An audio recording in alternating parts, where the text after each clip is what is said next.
बिस्मिल्लाहिर्रहमानिर्रहीम अस्सलाम वालेकुम। आप लोगों को हाफिज़ सुल्तान ऑफिशियल यूट्यूब चैनल में खुशामदीद करते हैं। और आज की वीडियो में मैं आपको बात करने वाला हूँ कुछ ऐसी जॉब के बारे में जो कि तकरीबन हर स्टूडेंट को करनी चाहिए मैट्रिक और इंटर के बाद।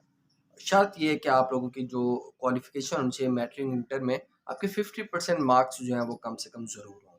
अब इस जॉब को करने का सबसे अच्छा फ़ायदा ये है कि आपकी जो एज लिमिट है वो 35 साल है। तो 35 साल काफ़ी ज़्यादा अरसा होता है। आप इसमें अच्छे से आप ट्राई कर सकते हैं, बार-बार ट्राई कर सकते हैं। और ये जॉब आप सब बाखूबी जानते हैं, जिसे हम बीएस नर्सिंग की जॉब कहते हैं। अब इस जॉब को क्यों करना चाहिए और इसके क्या-क्या फ़वाइद हैं आप लोगों को, मैं थोड़ी-सी जैसे कहते हैं ना किसी बात का माइंड बनाना, तो मैं एक किस्म का आपका माइंड बनाना चाह रहा हूँ ताकि आप लोग एफएससी और इंटर के बाद इन जॉब्स की तरफ भी आएँ।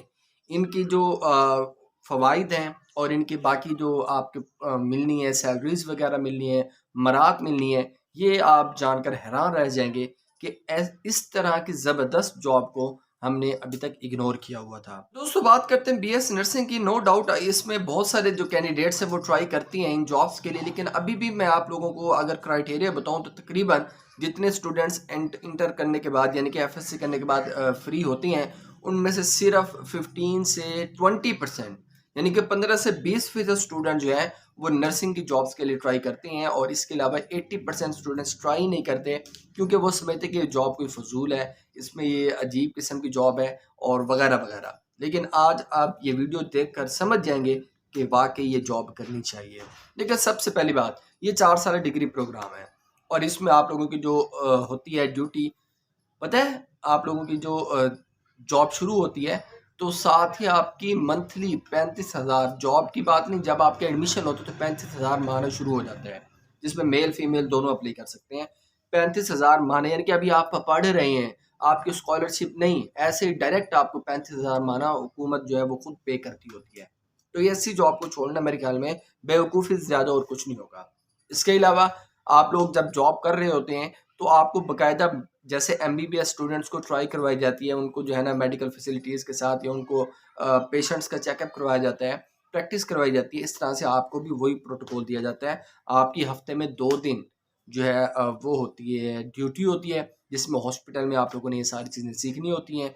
और इसके साथ आप लोगों की बाकी जो 4 दिन होती हैं या 3 दिन आपकी क्लासेस होती हैं, तो हफ्ते के आप तकरीबन यूँ कहें कि ईज़ी होकर गुज़ारते हैं और आपको 4 साल का पता ही नहीं चलता। इतनी मैं कहता हूँ शहनशाना ज़िंदगी होती है। देखें, 35,000 महाने के साथ आप जो है सिर्फ़ 5 दिन काम करें, 2 दिन आपकी छुट्टी हो और इसके अलावा आप लोगों को जो मेडिकल है, जो खाना-पीना है, सब कुछ है, वो भी आप लोगों के लिए फ्री हो, तो मेरे ख़्याल में ये अच्छी अपॉर्च्युनिटी है। फिर सिर्फ़ ये जॉब के दौरान ही नहीं, अगर आप लोग अपनी डिग्री पूरी कर लेती हैं कामयाबी के साथ, तो फ़ौरन आपकी जो है 16 स्केल की जॉब हो जाती है और सैलरी आपकी 50,000 से भी ज़्यादा होती है। ये आप लोगों की जो नर्सिंग का है, ये लेवल है, ये पावर है। तो इसलिए मेरे ख़्याल में आप लोगों को ज़रूर करनी चाहिए। ये जॉब्स मेल के लिए भी आती हैं, मेल्स के लिए कम होती हैं, फीमेल्स के लिए ज़्यादा होती हैं। तो आप लोगों को ये जो बीएस नर्सिंग का जो लेवल है या इसका क्राइटेरिया है, इसके लिए ज़रूर कोशिश करनी चाहिए, क्योंकि ये सिर्फ जॉब नहीं, आपका फ्यूचर है। और जैसे आप पुरसुकून ज़िंदगी कहते हैं ना एमबीबीएस के बाद, मेरे ख्याल में वो ये पुरसुकून वाली ज़िंदगी है। 8 घंटे ड्यूटी करनी है आपने, जब आपकी पूरी हो जाएगी डिग्री, आपकी जॉब हो जाती है। अच्छा, फिर इसमें ऐसा भी नहीं है कि गवर्नमेंट जॉब्स नहीं आई तो फिर आप लोग अप्लाई नहीं कर पाएंगे। भाई ठीक है, कोई भी बीएस नर्सिंग करने के बाद स्टूडेंट फ्री नहीं रहता। आप किसी न किसी प्राइवेट हॉस्पिटल में, किसी न किसी क्लिनिक पर, किसी न किसी गवर्नमेंट वाले भी बाज़-औक़ात कुछ कोटा या कुछ सिस्टम निकाल कर आप लोगों को हायर करते हैं जब तक आपकी परमानेंट जॉब्स नहीं आती होती। तो फ्री रहे, ये वाहिद जॉब्स हैं जिनमें फ्री रहने का सवाल ही पैदा नहीं होता। तो आज से पीछे चले जाएँ 5 साल, 6 साल, 7 साल पीछे, तो इसको अच्छा नहीं समझा जाता, लेकिन आज ये ज़रूरत बन चुकी है और हर स्टूडेंट को ये ट्राई करनी चाहिए। अब एक बात मैं आपको जाते-जाते बता दूँ कि आप लोगों की जो मैट्रिक और एफएलसी होनी चाहिए वो प्री मेडिकल होनी चाहिए। 2024 से जो इनके एडमिशन्स होने हैं उनका जो प्रोसेस है वो 1-2 दिन में स्टार्ट हो जाएगा, तो मैं आप लोगों को इसी चैनल पर अपडेट कर दूँगा कि कैसे-कैसे अप्लाई करने हैं, आप लोगों ने क्या-क्या डॉक्यूमेंट्स होने चाहिए और किन-किन मराइल से आपने गुज़रना होगा सिलेक्शन के लिए, और सिलेक्शन में कौन-कौन सी चीज़ें हैं जो आपकी हेल्प कर सकती हैं।